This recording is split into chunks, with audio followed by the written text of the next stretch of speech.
Welcome to UPSC Civil 360. Today we are going to discuss Polity from the Udaan magazine of PW Only IAS. इस video का notes के लिए हमारा Telegram channel join करें, link description में है। So let's dive deep into the topic. आज हम भारत के फेडरल डायनामिक्स को समझने जा रहे हैं। हमारा संविधान कैसे सेंटर और स्टेट्स के बीच पावर्स को डिवाइड करता है, लेजिस्लेटिव, एग्जीक्यूटिव और फाइनेंशियल। ये यूपीएससी एस्पिरेंट्स के लिए एक कोर टॉपिक है। बिल्कुल, और हम देखेंगे कि संविधान में एक इंटीग्रेटेड जुडिशरी का प्रोविजन है, जहां जुडिशियल पावर का कोई डिवीजन नहीं है। अच्छा, हाँ, ये अपने आप में एक अनोखा फीचर है। चलिए शुरू करते हैं लेजिस्लेटिव रिलेशन से। ठीक है, तो सबसे पहले territorial extent of legislation. Parliament पूरे भारत या उसके किसी भी हिस्से के लिए कानून बना सकता है, जबकि स्टेट लेजिस्लेचर्स सिर्फ अपने राज्य के लिए। इसमें एक बहुत इंटरेस्टिंग पॉइंट है एक्स्ट्रा टेरिटोरियल लेजिस्लेशन का। हाँ, सिर्फ पार्लियामेंट ही भारत के बाहर इंडियन सिटीजन्स और उनकी प्रॉपर्टी के लिए कानून बना सकती है। इसका मतलब क्या हुआ? कोई उदाहरण?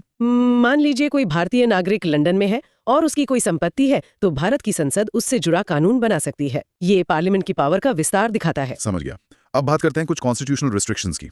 आर्टिकल 240 के तहत प्रेसिडेंट कुछ यूनियन टेरिटरीज जैसे अंडमान एंड निकोबार, लक्षद्वीप आदि के लिए रेगुलेशंस बना सकते हैं, जिनकी पावर पार्लियामेंट के एक्ट के बराबर होती है। और शेड्यूल्ड एरियाज के लिए गवर्नर्स के पास भी स्पेशल पावर्स होती हैं। शेड्यूल 5 मतलब आर्टिकल 244(1) के तहत गवर्नर ये डायरेक्ट कर सकते हैं कि पार्लियामेंट का कोई एक्ट शेड्यूल्ड एरिया में लागू होगा या नहीं, या फिर कुछ मॉडिफिकेशंस के साथ लागू होगा। एग्जैक्टली। असम के गवर्नर के पास ट्राइबल एरियाज को लेकर सिमिलर पावर्स हैं, लेकिन मेघालय, त्रिपुरा और मिजोरम के लिए ये पावर प्रेसिडेंट के पास है। ऐसा क्यों? 6 के तहत है।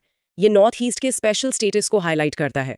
वहां की ट्राइबल ऑटोनॉमी को प्रोटेक्ट करने के लिए ज्यादा मजबूत सेफगार्ड है। अच्छा, अब आते हैं सबसे महत्वपूर्ण हिस्से पर, डिस्ट्रीब्यूशन ऑफ लेजिस्लेटिव सब्जेक्ट्स। हमारे पास 3 लिस्ट्स हैं। हाँ, यूनियन लिस्ट, स्टेट लिस्ट और कंकरेंट लिस्ट। राइट।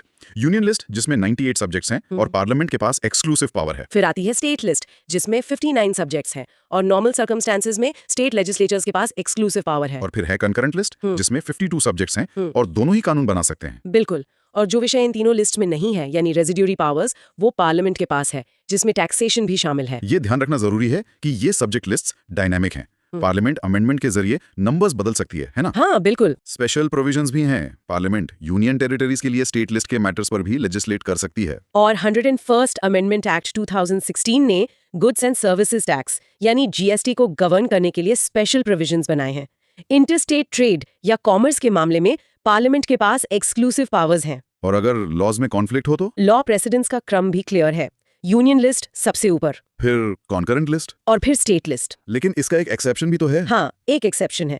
अगर स्टेट लॉ को प्रेसिडेंट का असेंट मिल जाए तो वो कॉन्करेंट लिस्ट पर बने पार्लियामेंट्री लॉ के ऊपर प्रिवेल कर सकता है। तो अब उन सिचुएशंस को देखते हैं जब पार्लियामेंट स्टेट लिस्ट के सब्जेक्ट्स पर कानून बना सकती है। पहला है राज्यसभा रेजोल्यूशन। बिल्कुल, अगर राज्यसभा नेशनल इंटरेस्ट में 2/3 मेजॉरिटी से माने मेंबर्स प्रेजेंट एंड वोटिंग से एक रेजोल्यूशन पास करती है तो पार्लियामेंट स्टेट लिस्ट के विषय पर कानून बना सकती है। ये यूपीएससी 2016 का प्रश्न भी था। और ये रेजोल्यूशन 1 साल के लिए वैलिड होता है और इसे इंडेफिनिटली रिन्यू किया जा सकता है, एक बार में 1 साल से ज्यादा नहीं। सही कहा। और रेजोल्यूशन एक्सपायर होने के 6 महीने बाद कानून खत्म हो जाता है। दूसरी स्थिति है नेशनल इमरजेंसी। इस दौरान पार्लियामेंट स्टेट लिस्ट के मैटर्स पर लेजिस्लेट कर सकती है, जीएसटी सहित। हाँ, और ये कानून इमरजेंसी खत्म होने के 6 महीने बाद समाप्त हो जाते हैं। अच्छा, अगर स्टेट रिक्वेस्ट करे तो? हाँ, ये भी एक पॉसिबिलिटी है। अगर 2 या 2 से ज्यादा स्टेट लेजिस्लेचर्स रिक्वेस्ट करे तो पार्लियामेंट उनके लिए स्टेट लिस्ट के मैटर पर कानून बना सकती है। यह कानून सिर्फ उन्हीं स्टेट्स पर लागू होता है और बाद में दूसरे स्टेट्स इसे अडॉप्ट कर सकते हैं। बिल्कुल, और ऐसे कानूनों को सिर्फ पार्लियामेंट ही अमेंड या रिपील कर सकती है। इंटरनेशनल अग्रीमेंट्स को इंप्लीमेंट करने के लिए भी पार्लियामेंट स्टेट लिस्ट पर कानून बना सकता है, जैसे जिनीवा कन्वेंशन एक्ट 1960। ये भी यूपीएससी 2013 का सवाल था। और आखिर में प्रेसिडेंट्स रूल के दौरान, इस समय पार्लियामेंट द्वारा बनाए गए कानून रूल खत्म होने के बाद भी इफेक्टिव रहते हैं जब तक कि स्टेट लेजिस्लेचर उन्हें रिपील न कर दे। अब देखते हैं centres control over state legislation. Centre state legislation को कैसे कंट्रोल करता है? इसमें गवर्नर का रोल बहुत इंपॉर्टेंट लगता है। आपने सही नस पकड़ी है। आर्टिकल्स 200 और 201 के तहत गवर्नर किसी भी बिल को प्रेसिडेंट के कंसिडरेशन के लिए रिजर्व कर सकते हैं और प्रेसिडेंट के पास एब्सोल्यूट वीटो होता है। मतलब बिल वहीं खत्म हो सकता है। हाँ। कुछ बिल्स जैसे ट्रेड रिस्ट्रिक्शन से जुड़े को स्टेट लेजिस्लेचर में इंट्रोड्यूस करने से पहले ही प्रेसिडेंशियल अप्रूवल की जरूरत होती है। आर्टिकल 304। और फाइनेंशियल इमरजेंसी के दौरान सेंटर राज्यों को मनी बिल्स और दूसरे फाइनेंशियल बिल्स प्रेसिडेंट के कंसिडरेशन के लिए रिजर्व करने का निर्देश दे सकता है। गवर्नर के ऑर्डिनेंसेस पर भी कंट्रोल है ना? हाँ, कुछ ऑर्डिनेंसेस को प्रोमलगेट करने से पहले प्रेसिडेंट के इंस्ट्रक्शंस की जरूरत होती है। आर्टिकल 213। ठीक है, अब आते हैं एडमिनिस्ट्रेटिव रिलेशंस पर। पार्ट 11 आर्टिकल्स 256 से 263। इसमें डिस्ट्रीब्यूशन ऑफ एग्जीक्यूटिव पावर का प्रिंसिपल क्या है? एग्जीक्यूटिव पावर लेजिस्लेटिव पावर्स के साथ कोएक्सटेंसिव होती है। मतलब जिस विषय पर जो लेजिस्लेट कर सकता है उसी पर वो एग्जीक्यूट भी करेगा। तो कॉन्करेंट लिस्ट के लॉज को कौन एग्जीक्यूट करेगा? नॉर्मली तो स्टेट्स ही एग्जीक्यूट करते हैं जब तक कॉन्स्टिट्यूशन या पार्लियामेंट सेंटर को ये पावर ना दे। यहाँ मिनरल गवर्नेंस इन इंडिया पर एक बॉक्स आइटम है। MMDR एक्ट के तहत सेंटर माइनर मिनरल्स को नोटिफाई करता है, लेकिन स्टेट गवर्नमेंट्स माइनिंग ऑपरेशंस को रेगुलेट करने और कंसेशंस देने के लिए रूल्स बनाती हैं। अब देखते हैं obligations of states and centre. Article 256 कहता है कि स्टेट्स को पार्लियामेंट के लॉज का कंप्लायंस सुनिश्चित करना होगा। सेंटर इस बारे में डायरेक्शंस दे सकता है। स्टेट एग्जीक्यूटिव पावर पर दो रेस्ट्रिक्शंस हैं, पार्लियामेंट के लॉज का कंप्लायंस और सेंटर की एग्जीक्यूटिव पावर में इंटरफेरेंस न करना। और आर्टिकल 365 एक कोअर्सिव सैंक्शन है। अगर कोई स्टेट सेंटर के डायरेक्शंस को कंप्लाई करने में फेल होता है तो वहां प्रेसिडेंट्स रूल लगाया जा सकता है। सेंटर्स डायरेक्शंस टू स्टेट्स माने आर्टिकल 257 में कौन-कौन से मामले आते हैं? ये डायरेक्शंस कम्युनिकेशन, रेलवे प्रोटेक्शन और शेड्यूल ट्राइब वेलफेयर से संबंधित हो सकते हैं, और यहाँ भी आर्टिकल 365 का कोअर्सिव सैंक्शन लागू होता है। म्यूचुअल डेलीगेशन ऑफ फंक्शंस भी पॉसिबल है। प्रेसिडेंट स्टेट गवर्नमेंट की सहमति से यूनियन के एग्जीक्यूटिव फंक्शंस राज्य को डेलीगेट कर सकते हैं। इसी तरह गवर्नर सेंट्रल गवर्नमेंट की कंसेंट से स्टेट के एग्जीक्यूटिव फंक्शंस यूनियन को डेलीगेट कर सकते हैं। ये डेलीगेशन कंडीशनल या अनकंडीशनल हो सकता है। इसमें एक और न्यूआंस है। कॉन्स्टिट्यूशन यूनियन के एग्जीक्यूटिव फंक्शंस को स्टेट की कंसेंट के बिना भी डेलीगेट करने की अनुमति देता है। लेकिन ये डेलीगेशन प्रेसिडेंट द्वारा नहीं बल्कि पार्लियामेंट द्वारा ऑथराइज्ड होना चाहिए। और स्टेट इस तरह से अपनी एग्जीक्यूटिव पावर्स डेलीगेट नहीं कर सकता। अब बात करते हैं cooperation between centre and state की। इसके लिए क्या मैकेनिज्म्स हैं? आर्टिकल 262 के तहत parliament interstate river water disputes के एजुडिकेशन के लिए कानून बना सकती है, जैसे इंटरस्टेट वाटर डिस्प्यूट्स एक्ट 1956। और ऐसे मामलों में सुप्रीम कोर्ट की जुरिस्डिक्शन को एक्सक्लूड कर सकती है। हाँ, और आर्टिकल 263 के तहत प्रेसिडेंट कॉमन इंटरेस्ट के मामलों के लिए एक इंटरस्टेट काउंसिल एस्टैब्लिश कर सकते हैं। इसके अलावा पब्लिक एक्ट्स, रिकॉर्ड्स और जुडिशियल प्रोसीडिंग्स को पूरे देश में मान्यता दी जानी चाहिए। बिल्कुल, और पार्लियामेंट इंटरस्टेट ट्रेड के लिए एक अथॉरिटी अपॉइंट कर सकती है, हालांकि अब तक कोई अपॉइंटमेंट नहीं हुई है। आर्टिकल 307।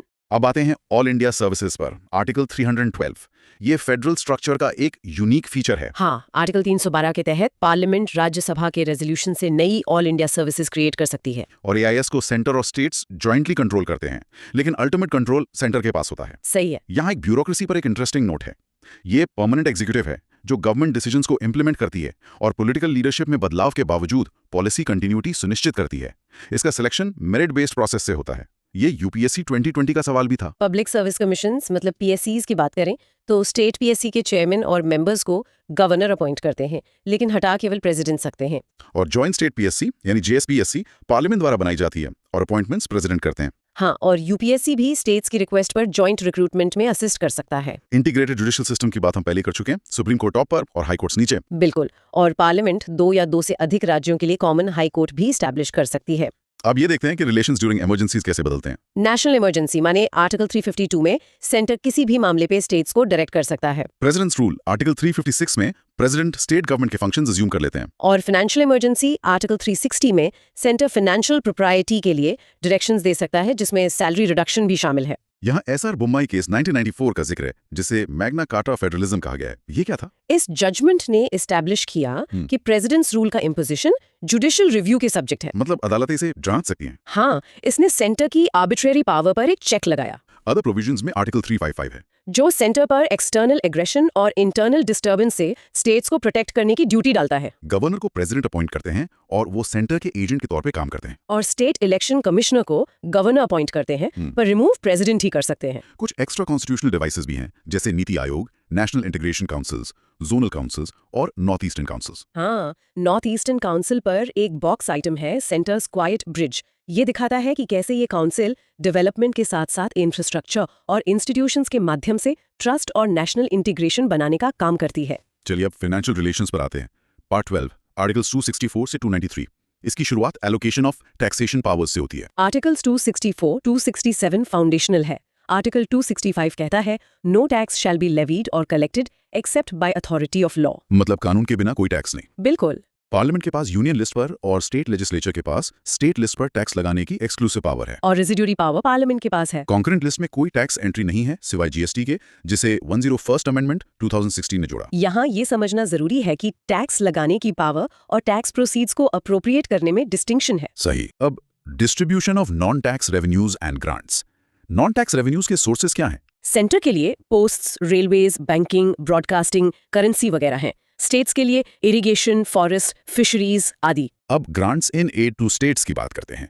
दो तरह की ग्रांट्स हैं। स्टैट्यूटरी और डिस्क्रिशनरी। हाँ, स्टैट्यूटरी ग्रांट्स जो आर्टिकल 275 में हैं, उन स्टेट्स को दी जाती हैं जिन्हें फाइनेंशियल असिस्टेंस की जरूरत है। ये हर स्टेट के लिए नहीं है। ये कंसोलिडेटेड फंड ऑफ इंडिया पर चार्ज होती हैं और फाइनेंस कमीशन की रिकमेंडेशन पर दी जाती हैं। इसमें शेड्यूल्ड ट्राइब्स के वेलफेयर के लिए स्पेसिफिक ग्रांट्स भी शामिल हैं। और डिस्क्रिशनरी ग्रांट्स आर्टिकल 282। ये सेंटर और स्टेट्स दोनों को किसी भी पब्लिक पर्पस के लिए ग्रांट देने का अधिकार देती हैं। इन्हें डिस्क्रिशनरी इसलिए कहते हैं क्योंकि सेंटर इन्हें देने के लिए ऑब्लिगेटेड नहीं है ना? बिल्कुल।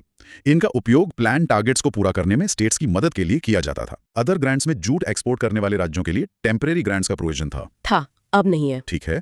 अब protection of states interest, states के इंटरेस्ट को कैसे प्रोटेक्ट किया जाता है? आर्टिकल 274 के तहत कुछ बिल्स के लिए प्रेसिडेंट की रिकमेंडेशन जरूरी होती है, जैसे स्टेट से जुड़े टैक्सेस को बदलने वाले बिल्स या एग्रीकल्चरल इनकम की डेफिनेशन बदलने वाले बिल्स। और नेट प्रोसीड्स का सर्टिफिकेशन सीएजी द्वारा किया जाता है, जो फाइनल होता है। आर्टिकल 279। हाँ। अब आते हैं फाइनेंस कमीशन पर।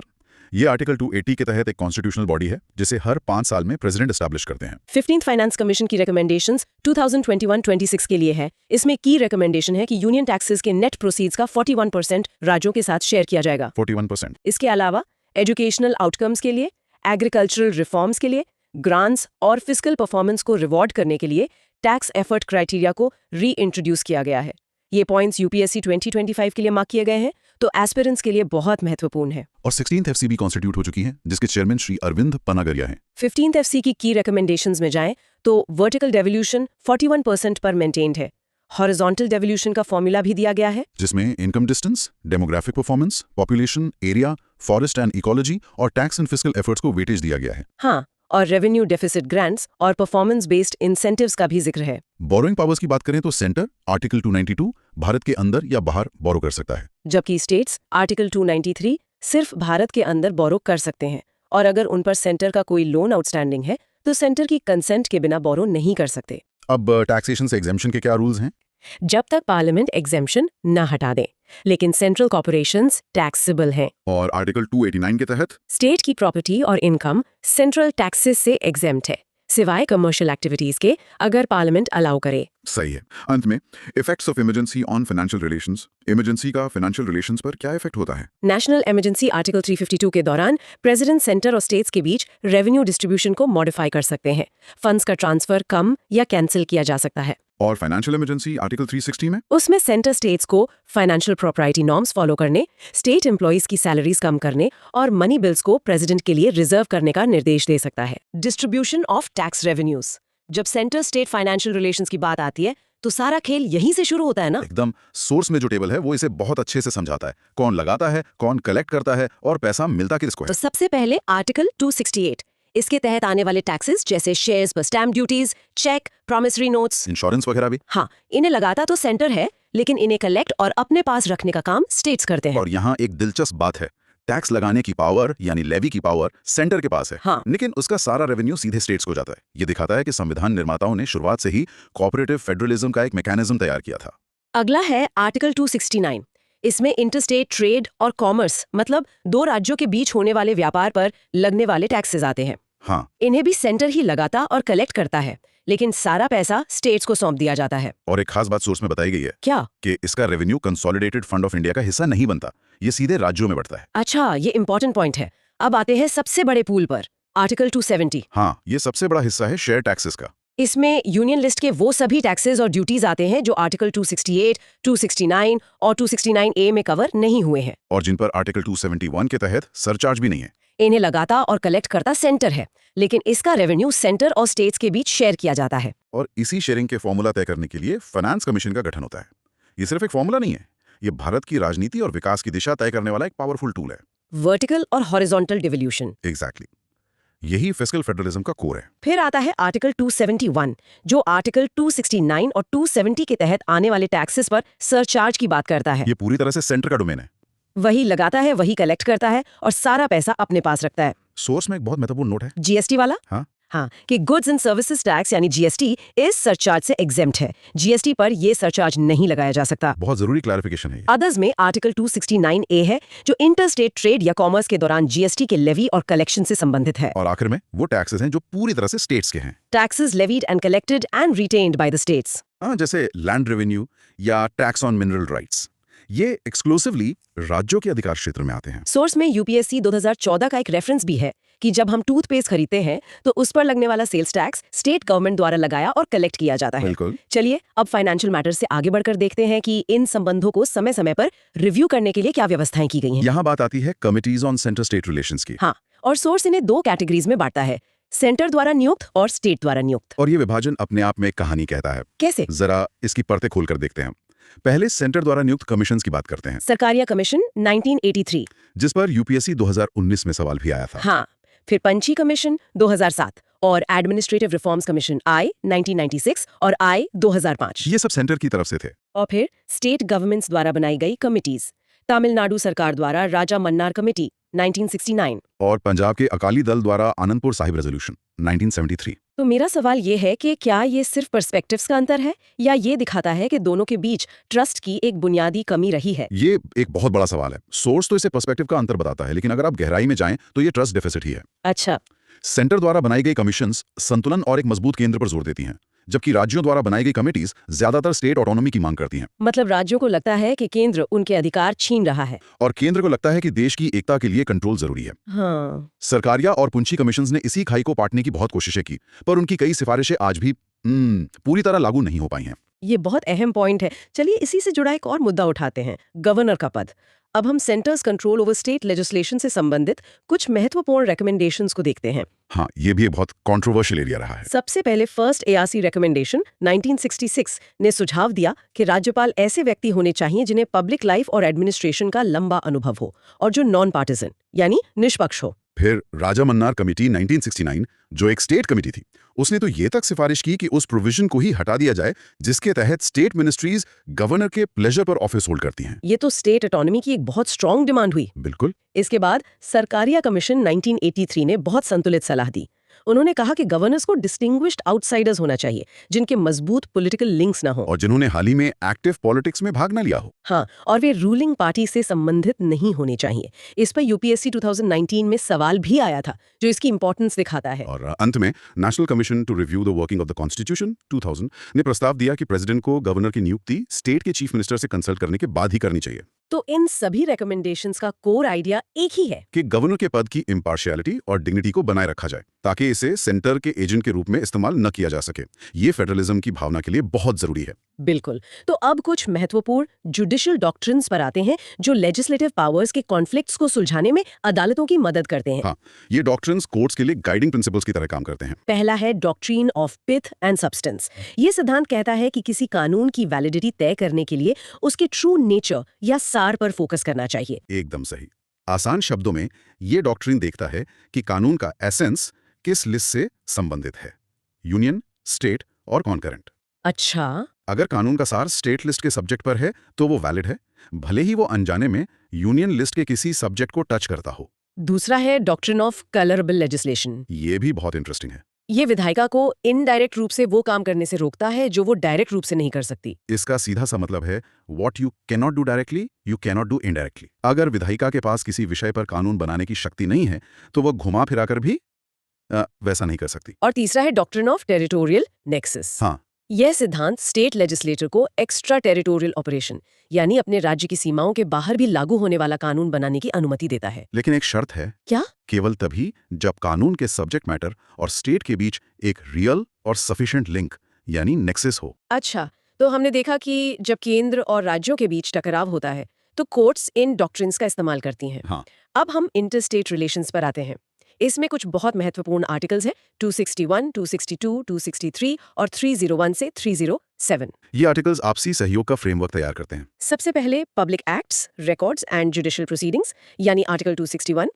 ये आर्टिकल सुनिश्चित करता है कि पूरे भारत में पब्लिक एक्ट्स, रिकॉर्ड्स और जुडिशियल प्रोसीडिंग्स को फुल फेथ एंड क्रेडिट दिया जाएगा। और इसमें एक बहुत ही प्रैक्टिकल पॉइंट ये है कि सिविल कोर्ट के फाइनल जजमेंट्स पूरे भारत में एग्जीक्यूटेबल हैं।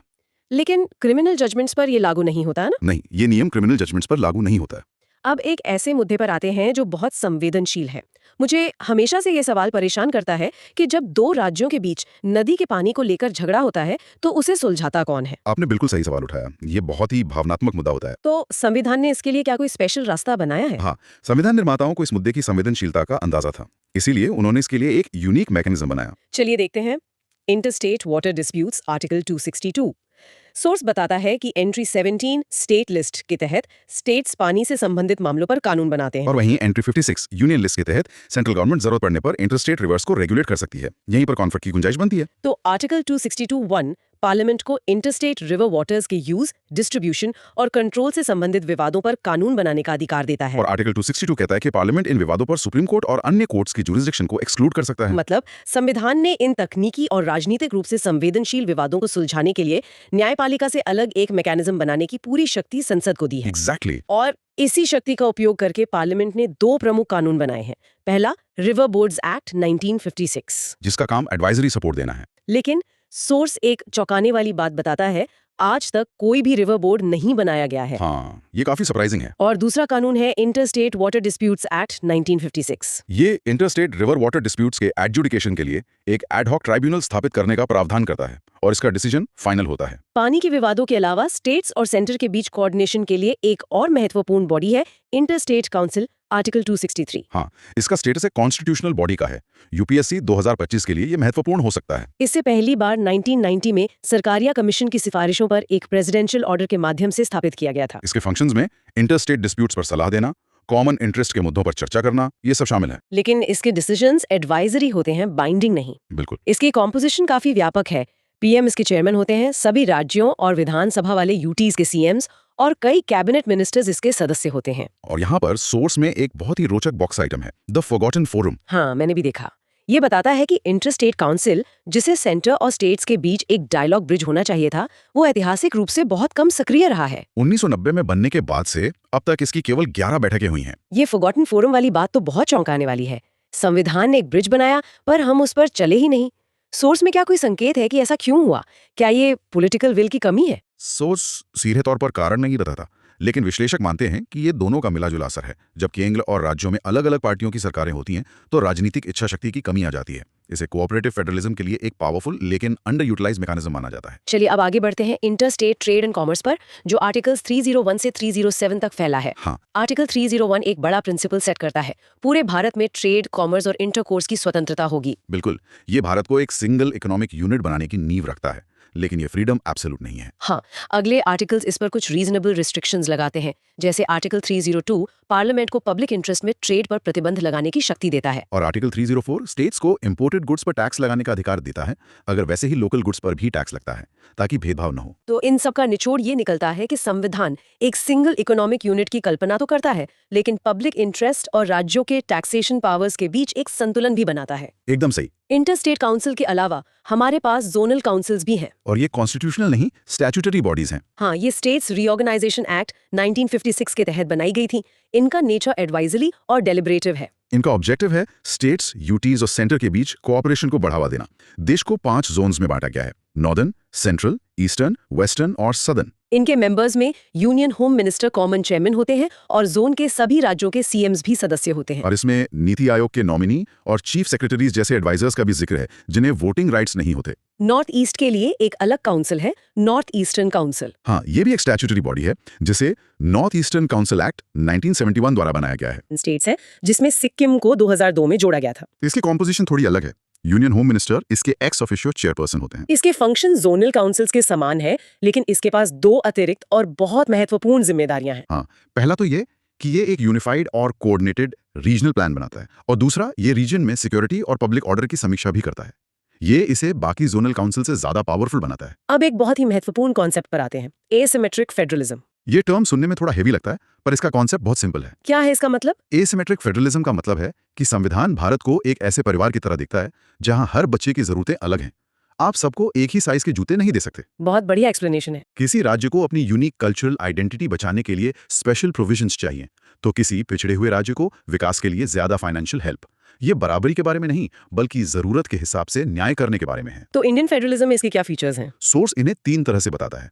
पहला, वर्टिकल एसिमेट्री, जिसमें सेंटर स्टेट से ज्यादा शक्तिशाली है। दूसरा, हॉरिजॉन्टल एसिमेट्री, जिसमें राज्यों के बीच भी पावर्स और रिप्रेजेंटेशन अलग अलग हैं। जैसे राज्यसभा में यूपी की 31 सीटें हैं, तो अरुणाचल प्रदेश की सिर्फ 1। और तीसरा, फिस्कल एसिमेट्री, जहां फाइनेंस कमीशन राज्यों को उनकी जरूरत और फॉरेस्ट कवर जैसे फैक्टर्स के आधार पर हिस्सा देता है। तो ये एसिमेट्री हमारे फेडरल स्ट्रक्चर को मजबूत करती है या कमजोर? सोर्स का निचोड़ यही है कि यह भारत की विशाल विविधता को अकोमोडेट करने के लिए एक व्यवहारिक जरूरत है, और ये इसे मजबूत ही करती है। फेडरल डायनामिक्स में एक और बड़ी चुनौती है इंटरस्टेट बॉर्डर डिस्प्यूट्स। हाँ, और ये विवाद हिस्टोरिकल डिस्क्रिपेंसीज, कॉलोनियल बाउंड्री डिमार्केशंस और रिसोर्स कॉन्फ्लिक्ट्स की वजह से होते हैं। सोर्स में कुछ की डिस्प्यूट्स की सूची दी गई है, जैसे कर्नाटका महाराष्ट्र के बीच बेलगांव जिले को लेकर विवाद, और नॉर्थ ईस्ट में असम मिजोरम के बीच ब्रिटिश एरा की सीमाओं पर अलग अलग दावों को लेकर विवाद, उत्तर में हरियाणा हिमाचल प्रदेश के बीच परवाणु पर विवाद है, और हिमाचल प्रदेश लद्दाख के बीच सरचू को लेकर दावे हैं। और आखिर में असम नागालैंड का विवाद, जो सोर्स के मुताबिक 1963 से चला आ रहा सबसे लंबा विवाद है। इन विवादों को सुलझाने के लिए सोर्स में 3 रेजोल्यूशन मैकेनिज्म्स बताए गए हैं: जुडिशियल इंटरवेंशन, इंटरस्टेट काउंसिल और बिलैटरल नेगोशिएशंस। आखिर में सोर्स में कुछ मेजर रिवर डिस्प्यूट्स की एक कॉम्प्रिहेंसिव लिस्ट दी गई है। ये फैक्चुअल इन्फॉर्मेशन परीक्षा के लिए बहुत महत्वपूर्ण है। बिल्कुल। 1969 में 3 बड़े ट्रिब्यूनल बने: कृष्णा, गोदावरी और नर्मदा। फिर 1986 में रवि एंड ब्यास डिस्प्यूट और 1990 में बहुचर्चित कावेरी डिस्प्यूट। और हाल के वर्षों में देखें तो second Krishna water dispute, Vansadhara, Mahadayi और 2018 में महानदी डिस्प्यूट भी है। तो इन सब का निचोड़ क्या निकलता है? आज हमने सेंटर स्टेट रिलेशंस के कॉन्स्टिट्यूशनल और स्टैट्यूटरी फ्रेमवर्क को बहुत विस्तार से देखा। और ये स्पष्ट है कि भारतीय संघवाद कोई स्टैटिक कॉन्सेप्ट नहीं है जिसे एक बार संविधान में लिख दिया गया, बल्कि ये एक डायनामिक प्रोसेस है जो सहयोग, टकराव और बातचीत के माध्यम से लगातार इवॉल्व हो रहा है। और हमारे लिसनर्स के लिए एक विचार छोड़ जाते हैं, जैसे जैसे भारत की इकोनॉमी और सोसाइटी बदल रही है, सेंटर स्टेट रिलेशंस के इन एस्टैब्लिश्ड मैकेनिज्म्स को किन नई चुनौतियों का सामना करना पड़ रहा है? और क्या जीएसटी काउंसिल जैसे नए कोऑपरेटिव बॉडीज जो हाल के वर्षों में काफी सफल रहे हैं, भविष्य के फेडरल गवर्नेंस का मॉडल बन सकते हैं? इस पर विचार जरूर करें। अगली बार फिर मिलेंगे एक नए विषय की गहरी पड़ताल के साथ। जी।